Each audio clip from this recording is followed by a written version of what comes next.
The Atlanta Braves announced that they made plenty of money in quarter two of 2025. Do they use that to fix the 2026 Braves? Let's talk about it.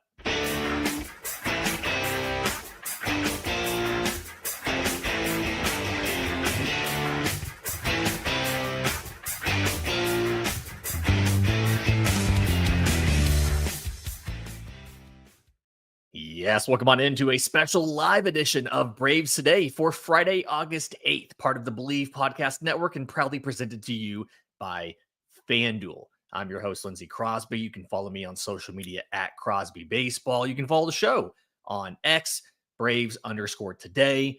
We have a Facebook page and Instagram as well. And you can find all of my written work, bravestoday.com. That's the Braves Today Substack, as this is both a podcast and a newsletter.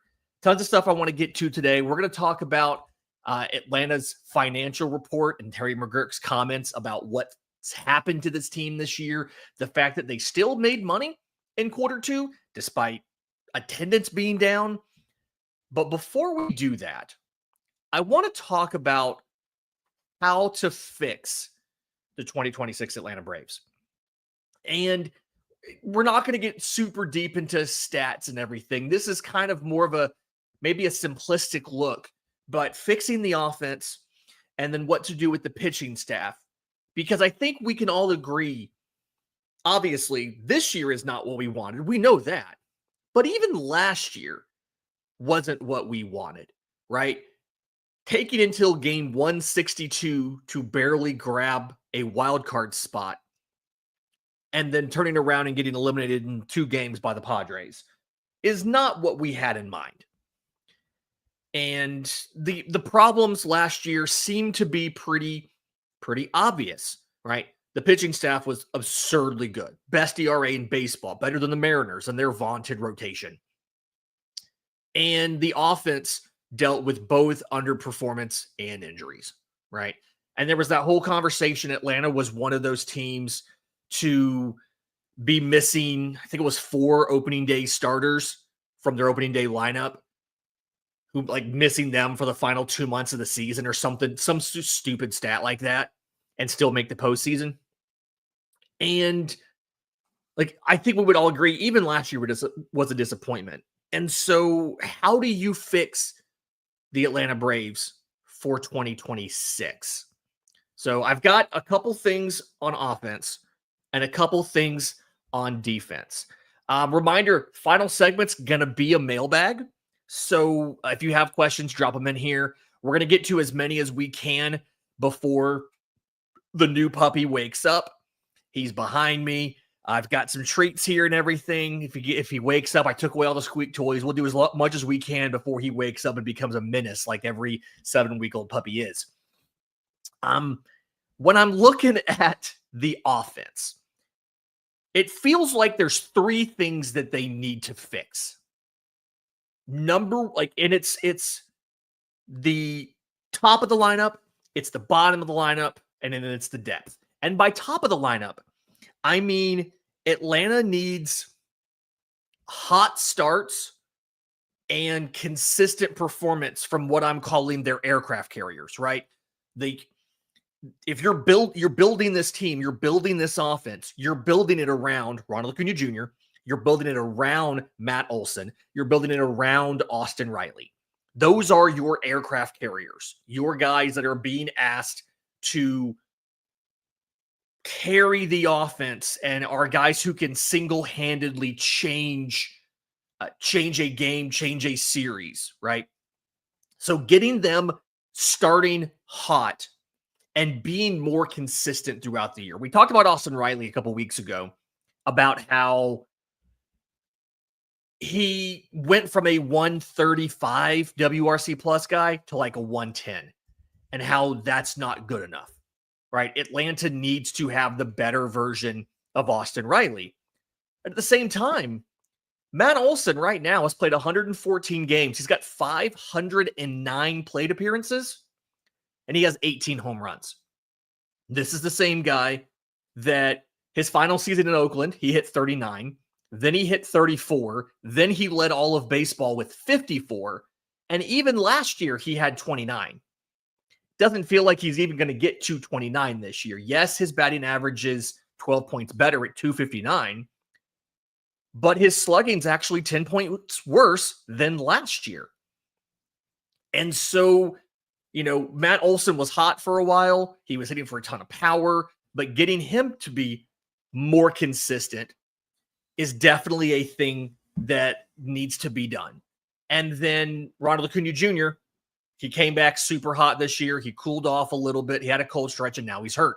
Another situation where you've got to do you've got to get better and more consistent performance out of Ronald when the season starts next year. Last year, he had an incredibly slow start before he got hurt. So a situation there where you got to get more consistent and better performance early from those three guys.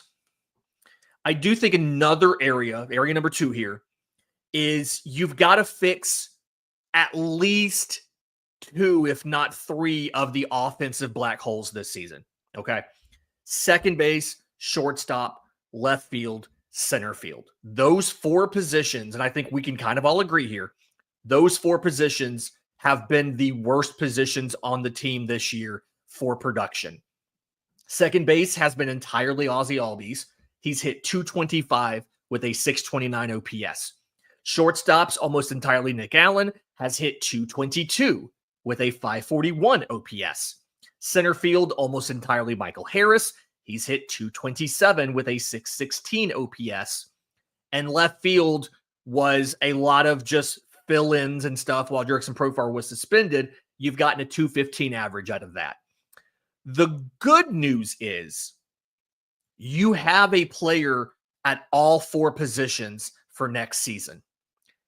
The bad news is you have a player at all 4 positions for next season. It's going to be a little bit harder, it feels like, to get some guys in there, right? To get a fix. And this is where Atlanta's going to have to get creative. I wrote about this morning over on the newsletter on bravestoday.com. I could see Atlanta trying to make some sort of big deal for somebody, and they'll just figure it out later if he's in one of those 4 spots, right? Shortstop, the thought process I have here, I don't think they're going to go out and sign Bo Bichette. It's just, does Atlanta want to go out as long as it would take and as much money as it would take to bring in a guy they know they're going to have to move to second base in a couple of years? It feels like that's not the thing Atlanta would want to do. But maybe they make a trade. Maybe it's the kind of trade that I would imagine. I saw somebody mention Geraldo Perdomo in the chat earlier. I don't think the Diamondbacks are going to move him because their other top shortstop prospect, Jordan Lawler, is being penciled in to cover third base for them. But maybe a J.P. Crawford with the Mariners. I believe he's got 1 year left, double-digit millions on the deal. Maybe that's the kind of thing where they say, hey, we're going to go get J.P. Crawford. I think it's $12 million for his age 31 season. They have a bunch of shortstop prospects. Colt Emerson is a top 15 prospect in all of baseball at shortstop. Maybe they move a guy like J.P. Crawford. Somebody mentioned Nico Horner in the chat. Nico Horner's a guy that has played shortstop plenty. He's at second base now in deference to Dansby Swanson. Maybe they go get Nico Horner with the idea of, we're going to put him at short for now. And when one of these shortstops that we drafted, in the thought process would be Alex Lodis would be the first one, Florida State kid, we move Nico back to second. Maybe that's something that Atlanta does. But it feels like to fix shortstop, it's going to have to be a trade. It doesn't feel like you're going to be able to sign a shortstop in free agency. Simply because, again, the only real option is Bo Bichette, and he's terrible defender. I wrote about this earlier in the week. He is atrocious defensively, and it just feels like Atlanta prioritizes shortstop so much. Maybe they find somebody for the outfield, and Jurickson Profar kicks into second base. I don't know if they're going to do that. It doesn't feel like they would want to do that. Profar hasn't played in the infield in a couple seasons for a reason, but maybe they figure we'd rather hide him at second than try to hide him in left field. This reminds me of the Josh Donaldson offseason. Going into 2019, right? Atlanta pays $23 million for one season of Josh Donaldson when they had a third baseman in Austin Riley. And they said, well, we'll just move Austin Riley to left field for a season. I don't think they're going to move Austin Riley at this point, but it feels like that kind of situation. We're going to go out and get a good hitter for our team, and we'll figure out the playing time later, right? We'll figure out what we're going to do later. Let's just go get the bat and we will make it work. We do have DH opening up on the back end. So it's entirely possible that they say, hey, it doesn't matter because we have a DH spot open. We can rotate guys around until somebody gets hurt. Depth will always work itself out. Somebody will get hurt. You know, the Byron Buxton deal, maybe that's a reflection of they're willing to trade for a center fielder, and Michael Harris has one more year where you can send him to the minors and he can't block the move. Maybe the initial plan is we give him everyday playing time in the minors, and then if there's an injury, we can call him back up and stick him back in center field. Let's see what happens. The third thing here, right? So we said hot starts from the aircraft carriers, fixing at least two or three of those four black holes. I don't think you can fix all four unless you get internal improvement, right? Maybe like Profar's hit pretty decently since he comes back. Maybe that fixes that. Maybe they find an upgrade at shortstop. Ozzie does better at second. And that's three. If Michael Harris can fix his stuff, which he's been better in the back half, there's all four, right? But the third thing is depth. Alex Anthopoulos has talked about it's so hard to find a utility guy or a bench piece because the lack of playing time on this roster as compared to other teams that platoon a lot more. It almost feels like at this point, you've got to pay for somebody. You've got to pay for a guy that can float through multiple different positions and you don't have a massive drop-off if somebody gets hurt. Willie Castro, traded from the Twins to the Cubs. He's not amazing anywhere defensively, but he can play second, third, short, left, center. I think he's played a little right field. He can play just about anything. You can take a guy like that and you can rotate him through a couple different positions and have him in the lineup 5 days a week until somebody gets hurt and he becomes a starter at that position.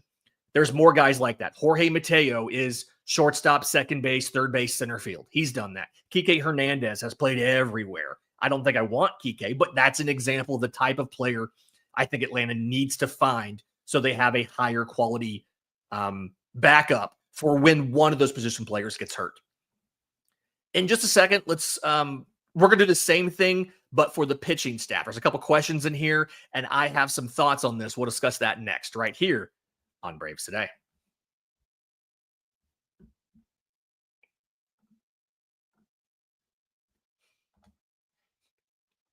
Welcome back to Braves Today. Lindsey Crosby. I used my Stream Deck to try to fire off the ad, forgetting that Stream Deck doesn't work on StreamYard here. Okay, so we talked about the position player group, right? You guys have a ton of great questions. I've been starring these things. We're definitely going to get them. We're definitely going to get them in the back end on the mailbag section. But the other side is the pitching staff. And believe it or not, this is kind of the same thought process for me as the position player group. Number one, not so much consistent performance, but you need healthy seasons from your three aircraft carriers in your rotation. Chris Sale, Spencer Strider, Spencer Swellenbach. If you get all three of those guys in the lineup or in the rotation all year, it is an amazing base to start off with. And then you are filling around those guys. If those three guys are each making 30 starts, you're only having to fill 62 starts left. Now, 30 starts is a lot for anybody to make. Chris Sale did say to the media yesterday his goal is 200 innings next year. We'll see if that happens or not. But the point is, getting those guys back, I think, is in the lineup all year is a very big deal. I think number two here is finding some medium to high leverage arms. I'll go ahead and address one of the questions in the chat. Sam asked, do we re-sign Rizzo Iglesias to a lower value deal next season. I think they have conversations with him. I don't necessarily think like it would have to be lowered money, and I don't think they're going to want to go over much more like than probably $10 million. And by comparison, he was making $16 million now. But given that it's such a strong relief class, right? Even if you don't see Edwin Diaz and Robert Suarez opt out, you've got Devin Williams, you've got Kenley Jansen, Michael Kopech's in there. There's a lot of really good relievers in free agency this year. And so I could see just going one of two ways. I could see Iglesias saying, I'll take less money to stay on a 1-year deal, like a kind of a pillow deal to try to rebuild value and go back in the market at age 37. I could also see Iglesias saying there's a couple top name relievers here. And once they go, I'm going to be the best option left and wanting to enter the market. I don't think they'd be opposed to re-signing him. It's probably going to have to be half of the value now. But getting a couple medium to high leverage arms, again, preferably including a closer. Maybe Ronaldo Lopez ends up being that closer. We'll get to that in the mailbag. I saw somebody ask that question already.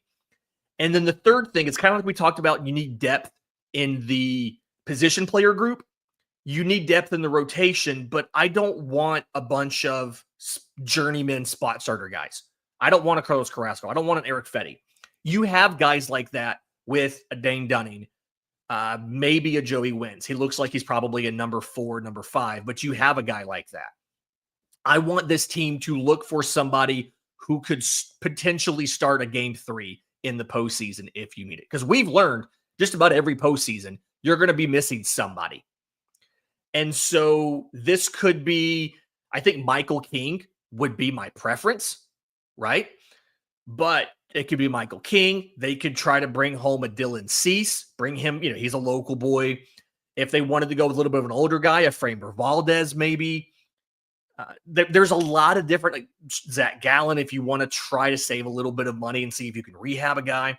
Lots of different options here. And, and then go out and sign another dude who's got great stuff and hasn't really figured it out. Dustin May. I think Sergio mentioned this in the chat. I agree with Dustin May. He was traded to Boston. And I'm going to tell you, Boston's really good at pitching development. You know what Boston did? Boston had him start throwing a cutter a lot more. But like going out and getting a couple guys, getting one of those big 4 in a King or a Gallen or a Cease or a Valdez, and then getting another rotation option like a Dustin May. Somebody mentioned Shane Bieber. He might go for more money. We'll see what happens. But getting 2 rotation pieces, because the goal here, and I saw a couple comments, Sam said this, William said this, the goal here is you don't want to have to start Bryce Elder. Bryce Elder should not be in the running for your rotation, right? He should not be in your top 6 or 7. They like to go into spring training with 7 guys ready to go to compete for 5 spots. I would love for him to not be in that top 7. Bryce Elder may get traded in the offseason. He may get traded in spring training. But the goal here, Chris Bassett, Smith the Great had that name in there of Chris Bassett. Another name, a veteran who would be a number 3, number 4 that would give you plenty of stuff. Because I'm not expecting AJ Smith-Shawver to be here. He's rehabbing. I don't expect Grant Holmes to be here either. And so if you can sign a couple of these guys, I think this helps with thing number 2, because you can move a Ronaldo Lopez to the bullpen as your closer, right? He can be in the back end closing for you, and it means that's one less reliever that you have to go sign. But I do think you need to go grab 2 starters, knowing that you have some prospects on the come up, right? Hurston Waldrop is going to be a guy who competes for a rotation spot in spring training. We don't know if he'll get it or not. He has a grand total of 2 major league starts and 3 major league appearances. But the point is, you need as many playoff caliber starters as you can get, because just about every single year, you've either had a question of who you're going to throw in game 3, or you've had somebody unavailable when you've gotten to the postseason, right? Whether it was Max Fried, whether it was Charlie Morton, whether it was Chris Sale last year, You've been short on pitching when you got to the playoffs. Antonio said it right. We always are short of pitching when we get to the playoffs. So you need to bring in 2 starters. And again, at least one of them, if not both, needs to be a game 3 playoff guy. You don't have to get a top of the rotation guy, but a game 3 playoff guy. Somebody who, when there shouldn't be a question about, remember last year, do we start AJ Smith-Shawver or Bryce Elder for game 1? And it was a question, right? This should not be a question. It should be, this guy's going to do it, right? In just a minute, let's talk about the fact that the Braves have money to do this. The question is going to be, are they going to spend it? Here's what they said about that. We'll do that next, right here on Braves Today. It's the Braves Today Friday Live Show. I'm your host, Lindsey Crosby. Thank you to everybody who's here. We got just under 100 people in here right now. I've starred 9 or 10 questions already. I'm going to get to in the last segment. But before we get to that, I want to talk about the investor call yesterday. Atlanta Braves Holdings, the company that owns the Atlanta Braves and the Battery, they had an investor call yesterday. And I don't think a lot of the Braves pods have really talked about this that much. I know Jake Mastriani over on Locked On Braves mentioned it on his show this morning. He talked about the comments that I had in the newsletter on bravestoday.com that dropped yesterday. But long story short, in Q2 of this year, so April through June, the Braves had lower attendance, but they made more money on the baseball side because of the broadcast deal being bigger. They put the streaming rights in the broadcast deal for the first time this year. The broadcast deal being bigger, and the addition of some premium spaces and the season ticket price increases going into this year, not the ones that were just announced that I talked about a few weeks ago, going into this year.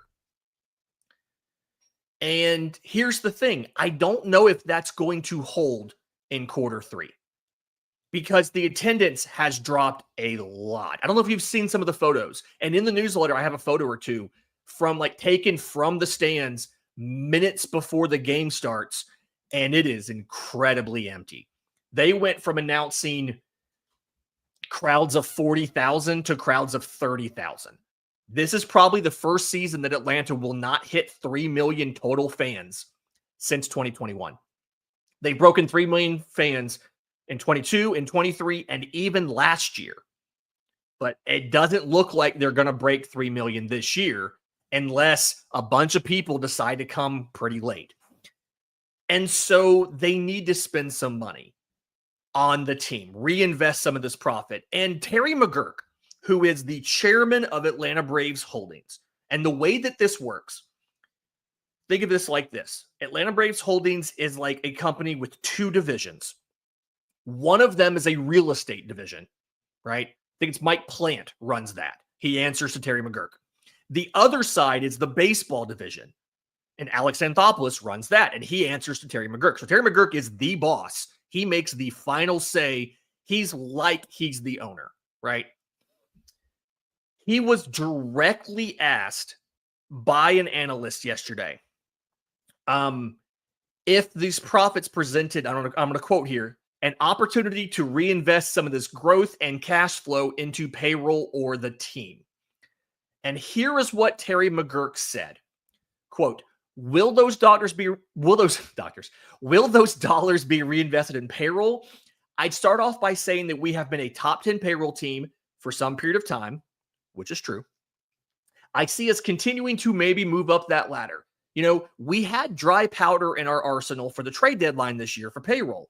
Our threshold for investment there was basically that investment either needed to move us towards a playoff position this year, which I think we all knew wasn't going to happen, or help us dramatically in 26. Our limited activity during that period, being the trade deadline, reflected the inability of the market to meet those 2 requirements. AA talked about he was looking for a deal. He could not find a deal that would get Atlanta something that would legitimately help them in 26. So they didn't make a deal. I have a couple thoughts here. And one, I am a bit concerned about when he explained what happened, because McGuirk kind of did last year's excuse. I think, and I don't want to speak for all 98 people in this live show right now, but I think almost all of us, and if you disagree, put it in the chat. I think almost all of us would agree injuries were a big part of the problem last year. It's been underperformance this year.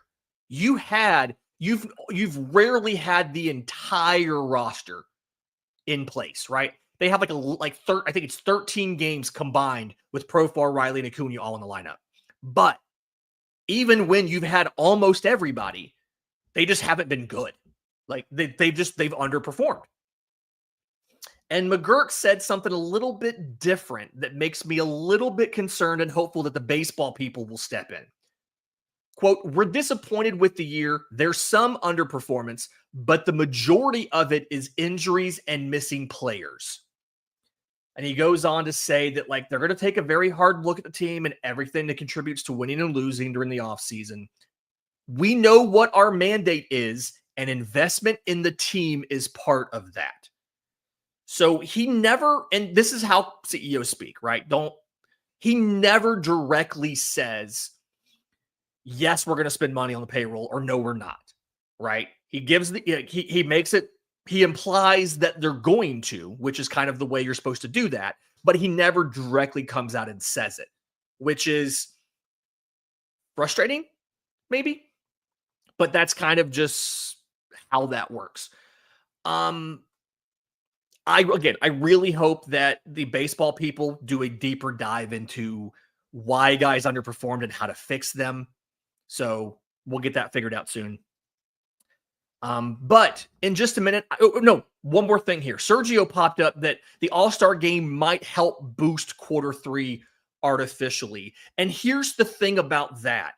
That's going to be really tricky, figuring out what is baseball revenue and what is not, because the actual game and everything, like the tickets for the game and all of that, those are not, that's MLB revenue. That's national revenue. That's not Atlanta Braves revenue. I don't know what the split is on concessions and all of that. I think Atlanta keeps some of that, but a lot of the All-Star game stuff in the ballpark is national revenue, not local revenue. Now, the Battery stuff is going to do really well, and all the money they make in the Battery does not get shared with Major League Baseball. Like $25.1 million in Q2. None of that money gets shared with Major League Baseball. And the baseball side's still much bigger. They made $287 million on the baseball side in Q2. Revenue sharing means that 48% of that gets shared with Major League Baseball, right? So of the $287 million, they only keep 150. So the Battery is going to see a bunch of money made for All-Star Weekend. I don't know if the Braves will see a bunch of baseball revenue, but all of the Battery money, the Braves get to keep it. And that's why they built the Battery in the first place. Like 1/4 of the Battery funds another Atlanta max of a $22 million deal, right? All right. In just a minute, we're going to get to your questions. If you have them, drop them in the chat real quick. I've got about 9 or 10 started already. We'll get to those next, right here on Braves Today. Final segment of Braves Today, Lindsey Crosby. I want to, I'm very impressed the dog is still asleep. Shout out to Bandit here for this. I want to get to your questions. A lot of good stuff from you guys. I always love doing these Friday live shows. First question from Benny, and I think Benny knew what he was doing here. Should we trade Ronald Acuna Jr.? The chat jumped on him right away. You don't have to keep doing that. I don't think that Atlanta trades Ronald Acuna Jr. because of what it would say to the fan base and what it would say to the team and to future free agents, right? Now, do I expect Ronald to re-sign in Atlanta when his deal is up? No, unless something changes in the CBA where Atlanta's going to have to come up from their $22 million threshold they've always kind of had. And Ronald's going to have to give and not get as much money with Atlanta as he would get with somebody else, because there will be somebody who will throw stupid money at Ronald Acuna Jr. There will be somebody who offers him $45 million a year, right? Atlanta is never going to match that. But could Atlanta get to 35?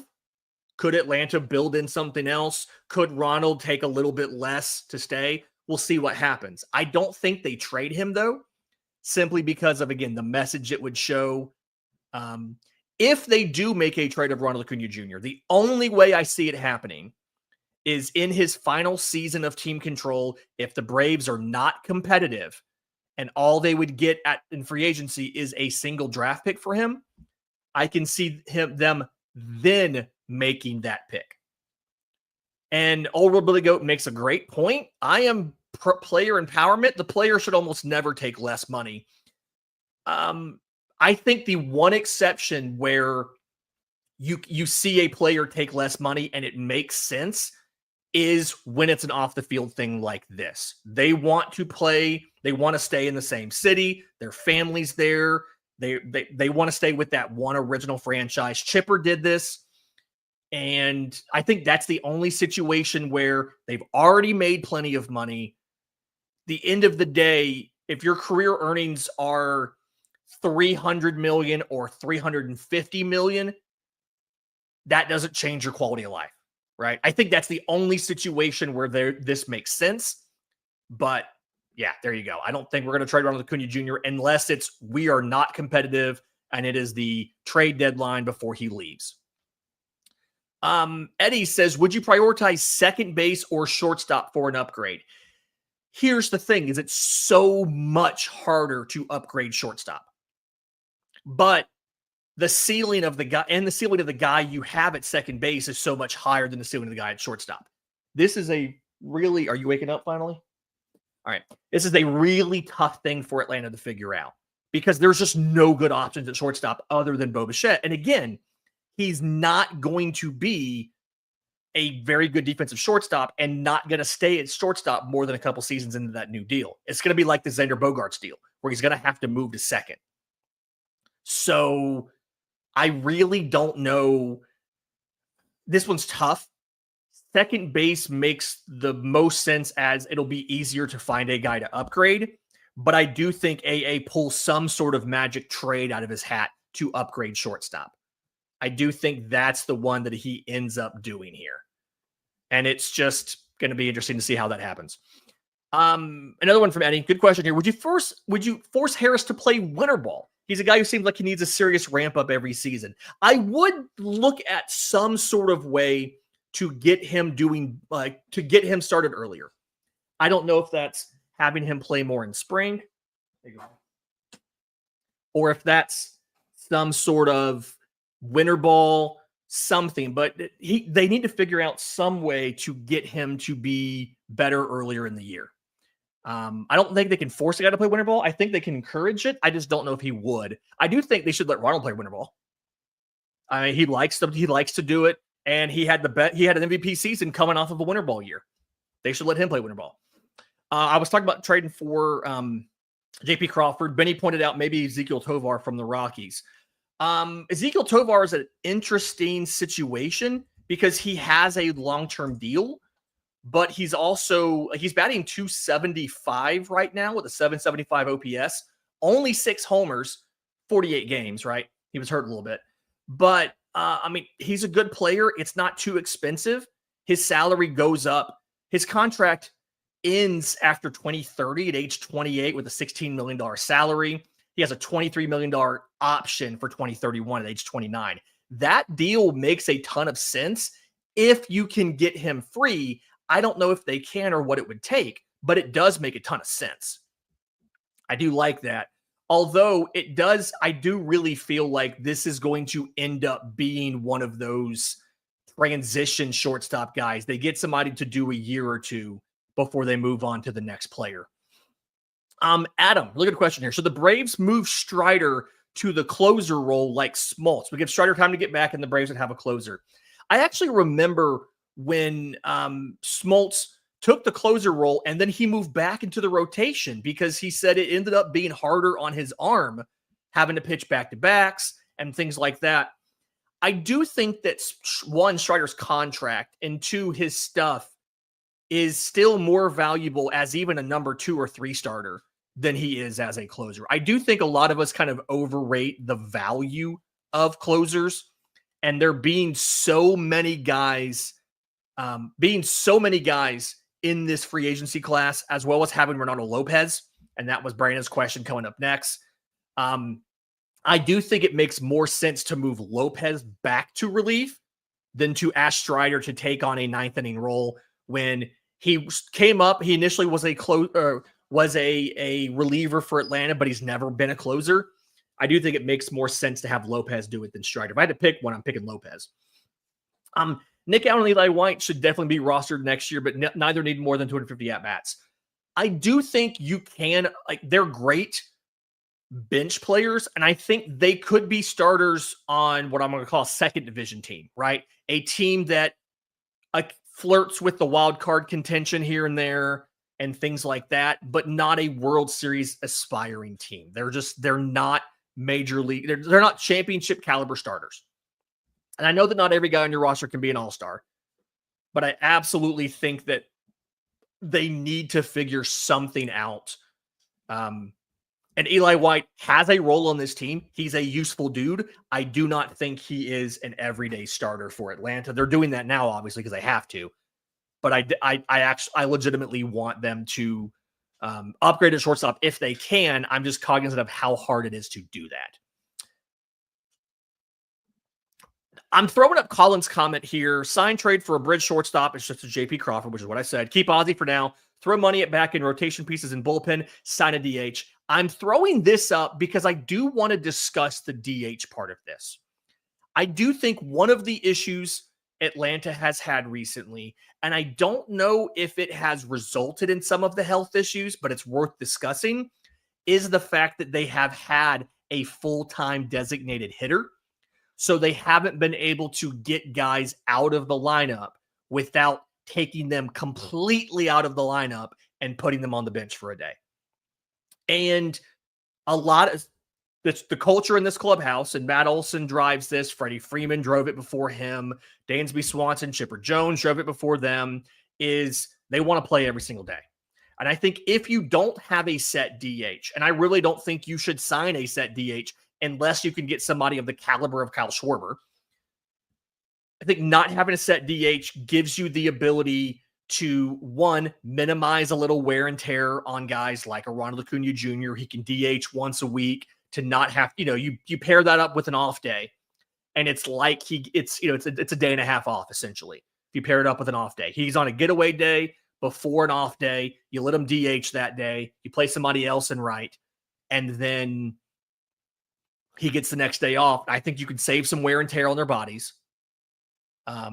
And like maybe Austin Riley, if you had a DH spot open, maybe when you resumed the Speedway Classic on a Sunday, you put Riley at DH when he was a little bit sore in his abdomen, and maybe he's able to play the entire game and not go on the IL after re-injuring his torso. I do think there's a little bit of value there in not having a set DH. So I'm kind of against that part, but I think the rest of it, you're pretty much right. You got to get some starters. You got to get a closer. You need to get, a couple pieces there.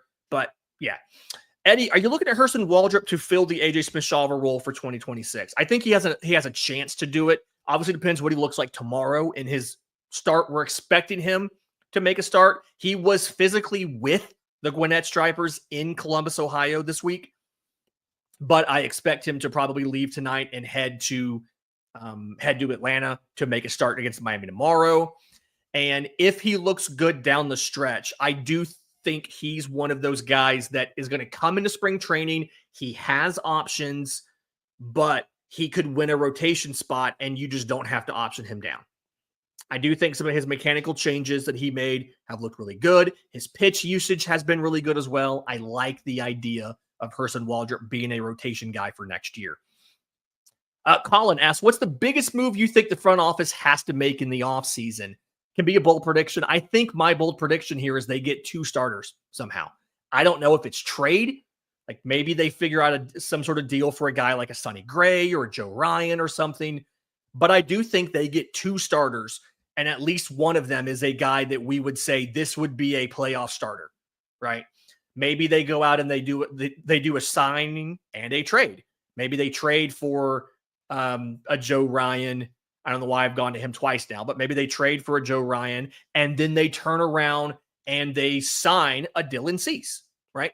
Maybe they double up somehow. I do think my big move they make is I do think they bring in 2 starters, and one of them is one where people see it and legitimately are like, whoa. Kind of like we all did when the Chris Sale trade happened, right? The reaction to that was a little bit like, whoa. And Steven Mix says here, sign pitchers that have great stuff that can beat you with velocity alone. Stop with finesse, guys. I am 100% about stuff. I love your stuff monsters. I do think it's worth pointing out there is a correlation between stuff plus grades for pitchers and injuries.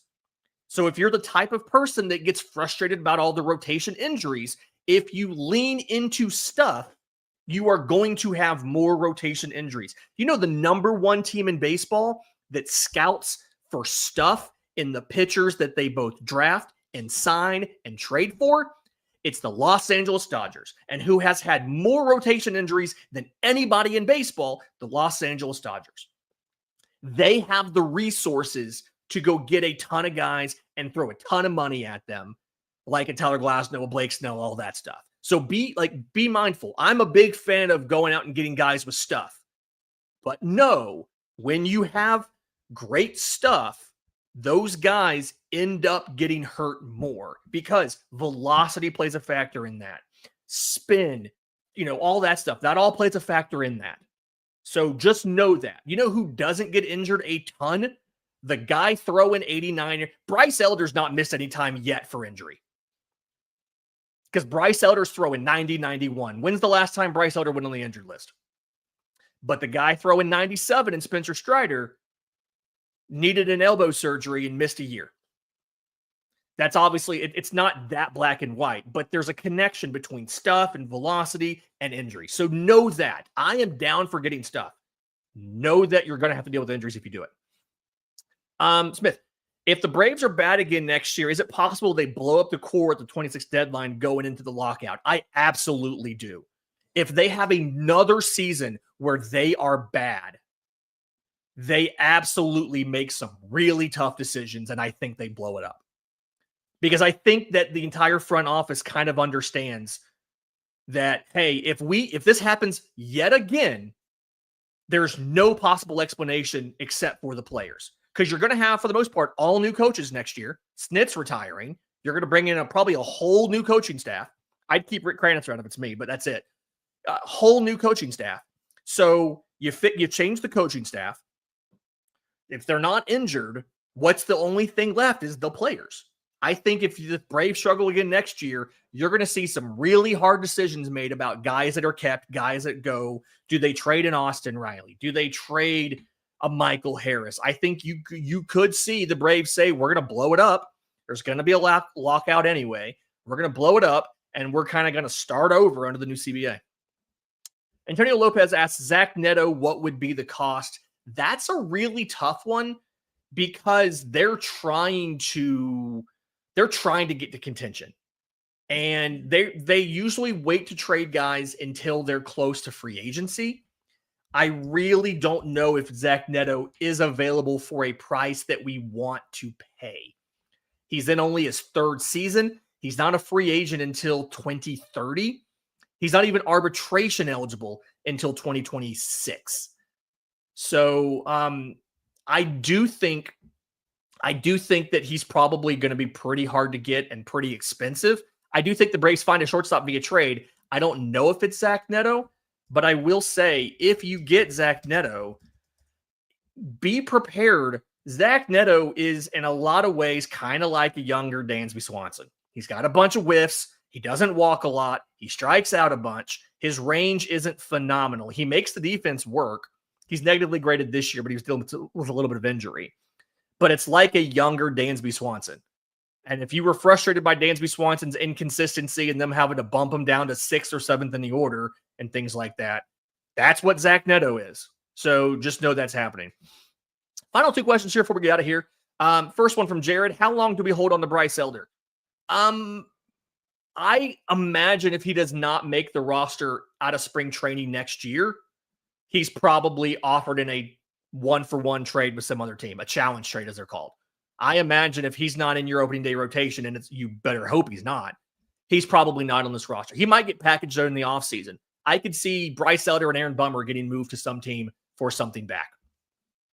Kind of final last question, though, here. Are we non-tendering Kelenic finally in the offseason? Brother, I've been saying that – wrong thing there. I've been saying that he's going to get non-tendered. They are – listen, if I could tell you guys half of the things I had heard about how terrible Jared Kelenic has been in AAA, not just from a playing perspective, but from an attitude perspective, an effort perspective, he is 99.9% getting non-tendered. If he does not get non-tendered, if he gets given a new arbitration deal, if he gets paid over $1 million to not be part of this major league roster next year, I will eat a hat. Somebody's going to clip that. Now I'm going to pay for it. But listen, Jared Kelenic's not part of this roster next year. He's just not. He's going to be gone. Thank you guys for all the questions. This has been fantastic. Shout out to Bandit for being quiet and chewing on his bone for the last 15 minutes. This has been Braves Today for Friday, August 8th. Do me a favor. If you're listening on audio, leave a 5-star review, Apple, Spotify, YouTube Music. If you're watching on YouTube, subscribe to the channel, hit the notification bell so you know when we drop the next episode. And as always, all of the written content, bravestoday.com, for your paid memberships. It helps us out a ton. Until next time, this has been Braves Today.